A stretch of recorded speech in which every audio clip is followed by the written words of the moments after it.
Hello friends, Pushpa beauty parlour and Rupali's মেকওভারের তরফ থেকে আমি রূপালি। আজ তোমাদের কাছে একটা নেল আর্টের ডেমো নিয়ে এসেছি।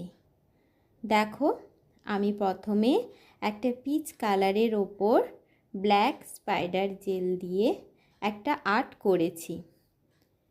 এর ওপর স্টোন বা কালার অ্যাপ্লাই করে আরও নতুন কিছু করা যায়, আমি এখানে করলাম না। তোমরা যদি এমন কোনো আর্ট করতে চাও তাহলে চলে এসো বালিচক ভজহরি স্কুলের অপোজিটে পুষ্পা বিউটি পার্লারে। আর এই আর্ট কেমন হয়েছে তা কমেন্টে জানিও কিন্তু। Thank you.